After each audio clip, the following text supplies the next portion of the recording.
నమస్తే the 9 news కి స్వాగతం. పార్వతీపురం మన్యం జిల్లా పాచిపెంట మండలం గరిసిగుడ్డి పంచాయతీ తాడివలస జీలక వలసలో ప్రబలిన జ్వరాలు 10 మంది వరకు మలేరియా నిర్ధారణ 25 మంది వరకు జ్వరాల బారిన పడినట్లు గిరిజనులు వెల్లడి. సాలూరు ప్రాంతీయ హాస్పిటల్లో చికిత్స పొందుతున్న 15 మంది జ్వర బాధితులు. హాస్పిటల్ నుండి డిశ్చార్జి అయి వెళ్లిపోయిన 10 మంది జ్వర పీడితులు. కలుషిత నీరు, గెడ్డ నీరు తాగడం వల్ల జ్వరాలు ప్రబలుతున్నాయని గిరిజనులు తెలిపారు.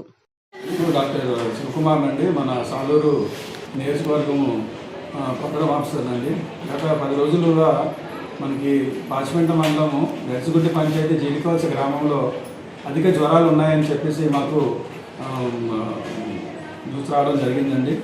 అయితే మన ఏరియా హాస్పిటల్ సాలూరులోని కేసులు ఎక్కువగా అడ్మిట్ అవుతున్నాయి అని చెప్పి ఆ విషయం కూడా తెలిసింది. అయితే నేను ఒక ప్రోగ్రామ్ ఆఫీసర్గా తక్షణమే ఏరియా హాస్పిటల్ సాలూరుకి విజిట్ చేయడం జరిగింది. అలాగే గున్నట్పేట పిహెచ్సి కూడా విజిట్ చేయడం జరిగింది. అలాగే గున్నట్పేట వైద్యాధికారి వారితోని సిబ్బంది వారితోని అందరితోని నేను సమీక్షించి అసలు జీలికవలసలో ఏం జరుగుతుంది ఏంటి అని చెప్పడం అని తెలుసుకోవడం జరిగింది. అయితే జీలికవలసని మేము జీలికవలస చుట్టుపక్కల గ్రామాలు అన్నింటిలోని మేము ప్రతిరోజు ఒక వారం నుంచి మెడికల్ క్యాంప్స్ మేము నిర్వహిస్తున్నాము.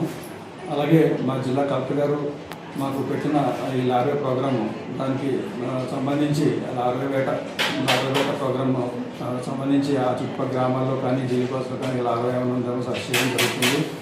అదే కాకుండా మా డిఎంఎన్హెచ్ గారి ఆదేశాల మేరకు ఈ సిబ్బందిని ఊళ్ళో ఉంచి అక్కడ ఒక వారం రోజులుగా క్యాంప్స్ జరిగేలా చూస్తున్నాము.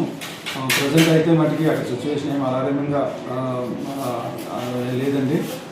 జ్వరాలు అయితే మటుకు తగ్గుముఖం పట్టాయి.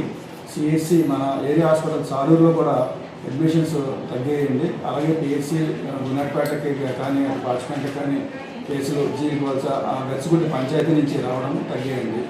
మేము నిరంతరం మా వైద్యాధికారులు సిబ్బందులు మేము అందరం అప్రమత్తంగా ఉంటున్నాము. ఎట్టి పరిస్థితుల్లోనూ ఎలాంటి అడ్వర్స్గా ఏమి ఈవెంట్స్ రాకుండా మేము చూసుకుంటాము. Thank you.